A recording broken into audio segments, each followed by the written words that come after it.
My principal tried to humiliate me, and he chose the worst possible day to do it because it was senior year, and everyone already knew scholarship season decides who gets respect and who disappears.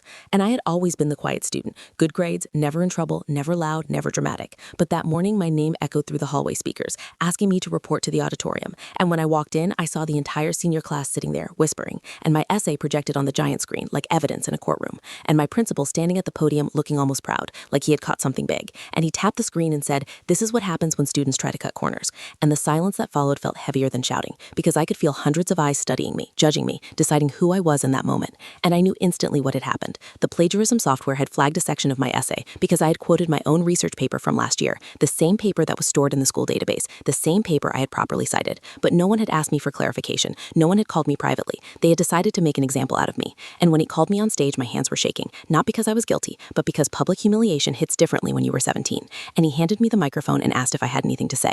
And in that second, I realized something important. Panic would make me look guilty. Anger would make me look immature. So I took a slow breath and explained calmly that the flagged paragraph came from my AP research paper, submitted to the same school under my own student ID, and properly cited within the essay. And I asked if we could pull up that paper from the archive. And at first he resisted, saying the software does not make mistakes. And I responded quietly that software flags matches, but does not interpret context. And I could feel the mood in the room shifting from judgment to curiosity. And when the tech coordinator finally pulled up my old paper on the screen, the identical wording appeared with my name and date from the previous year. And suddenly the room was silent in a different way, not accusatory, but uncomfortable. And my principal cleared his throat and called it a misunderstanding. But everyone understood what really happened. Assumptions were made, authority acted without verification, and I was nearly labeled dishonest in front of 400 peers. And later that week, I received a formal apology, and the scholarship committee reviewed my essay directly, and I earned the award. But the moment that stayed with me was a message from a junior who said he always thought I was quiet because I was shy, but now he realized I was patient. And that day I understood that when you know you were right, you do not need to perform confidence. You just need to stay steady long enough for the truth to catch up, because authority without verification is ego, but authority with humility is leadership.